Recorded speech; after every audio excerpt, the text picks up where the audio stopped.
દરેક કાર્ય આપણું નિર્વિઘ્ને પરિપૂર્ણ થાય ને એટલા માટે ગણપતિ મહારાજને વંદન કર્યા. આપણે બધા જાણીએ, કોઈ પણ પૂજાની શરૂઆત થાય, યજ્ઞની શરૂઆત થાય, લગ્નની શરૂઆત થાય ને, પહેલી પૂજા કોની કરવામાં આવે? તો કે ગણપતિ દાદાની. ગણપતિ દાદાના પૂજન અર્ચન કરવાથી શું થાય? તો કે આપણું કાર્ય નિર્વિઘ્ને પરિપૂર્ણ થાય. આપણા કાર્યની અંદર ક્યારેય કોઈ વિઘ્ન ના આવે એટલા માટે આપણે બધા ગણપતિ મહારાજના પૂજન અર્ચન કરીએ, ગણપતિ મહારાજને વંદન કરીએ ને એટલે આપણા જીવનના દરેક કાર્ય નિર્વિઘ્ને પરિપૂર્ણ થાય છે. એ તો ગણપતિની કૃપા છે. આપણે એને યાદ કરીએ, એનું સ્મરણ કરીએ તો પણ આપણા જીવનમાં વિઘ્ન ન આવે. પણ ગણપતિ મહારાજ આપણને બતાવે છે કે જ્યારે આપણા ઘરે શુભ અને માંગલિક પ્રસંગ હોય ને ત્યારે પહેલા વહેલા આપણે ગણપતિ જેવા બનવું પડે. ગણપતિ મહારાજના કાન બહુ મોટા છે, પેટ મોટું છે, આંખ ઝીણી છે. તો ગણપતિ મહારાજ એવું બતાવે છે કે આપણા ઘરે જ્યારે શુભ અને માંગલિક પ્રસંગ હોય ને ત્યારે પહેલા વહેલા વ્યક્તિએ કાન બહુ મોટા રાખવા. પ્રસંગ કરનાર વ્યક્તિને કોઈ પણ વ્યક્તિ આવી, અન્ય કોઈ વ્યક્તિ કઈ આવીને બોલે ને તો ગણપતિ મહારાજ એમ બતાવે મોટા કાન કરી અને બધું સાંભળી લેવું. એટલે ગણપતિ દાદાના કાન બહુ મોટા છે. પ્રસંગ કરવો હોય ને ત્યારે નાનકડા કાન રાખીએ ને તો એ પ્રસંગ ન થઈ શકે. ગણપતિ બતાવે કાન મોટા રાખવા, એટલે કે કોઈ વ્યક્તિ આવી કઈ બોલે, સંભળાવે, પ્રેમથી સાંભળી લેવાનું.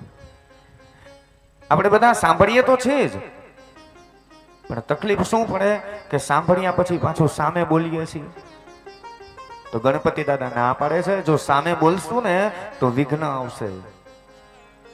કોઈ વ્યક્તિ આવી કઈ બોલે ને તો સામે નથી બોલવાનું, મોટા કાન કરીને સાંભળે. અને પેટ મોટું છે ગણપતિ દાદાનું, લંબોદર, એટલે બધું પેટમાં ઉતારી જવાનું છે. એટલે ગણપતિ દાદાનું પેટ મોટું છે, ઉદર મોટું છે. ગણેશ દોંદાળા મોટી ફાંદાળા, ખાલી લાડવા જમી જમીને જ ખાલી પેટ મોટું કરી દીધું છે એમ નહીં, પણ એ ગણપતિ મને તમને શીખવાડે છે, ઉપદેશ આપે છે. કોઈ વ્યક્તિ આવી કઈ બોલે કાનથી સાંભળીને બધું પેટમાં ઉતારવું. ને સાહેબ જે જીવનમાં પેટની અંદર ઉતારે ને એનું જ મૂલ્ય વધારે હોય છે. સમાજની અંદર એની કિંમત વધી જાય. રાજાના નગરની અંદર એક વખત એક મૂર્તિકાર આવ્યો. રાજમહેલની અંદર રાજાની પાસે બધી મૂર્તિ બતાવી, એક જ સરખી બધી મૂર્તિ હતી.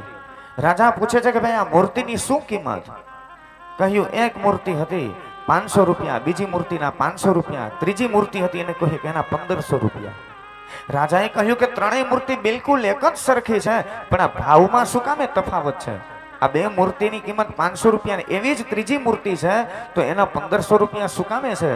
ત્યારે પેલા મૂર્તિકારે એક સળી હાથની અંદર લીધી અને જે મૂર્તિ હતી ને એ મૂર્તિના કાનની અંદર એક સળી નાખી.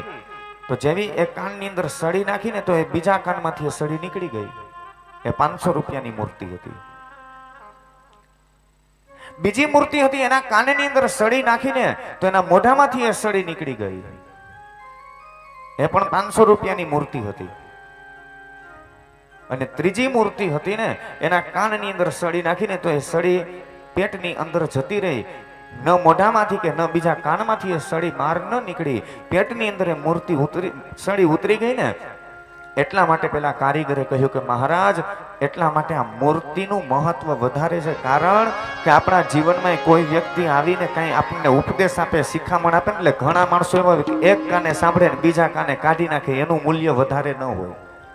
ઘણા માણસો એક કાને સાંભળે અને તરત જ મોઢેથી બીજાને બોલી દે તો એનું પણ મૂલ્ય વધારે નથી રહેતું. પણ જે વ્યક્તિ કાનથી વાત સાંભળીને પોતાના પેટની અંદર સાચવી શકે ને ઉતારી શકે ને સાહેબ, સમાજની અંદર એનું મૂલ્ય વધી જાય છે. એટલા માટે વાતને પેટમાં ઉતારતા શીખવી પડે. તો ગણપતિ મહારાજ લંબોદર, પેટ મોટું છે, આંખ ઝીણી છે. તો ગણપતિ મહારાજ વિઘ્નનો નાશ કરે છે. આંખ ઝીણી છે, પ્રસંગ કરનાર વ્યક્તિની દ્રષ્ટિ છે ને ઝીણી હોવી જોઈએ.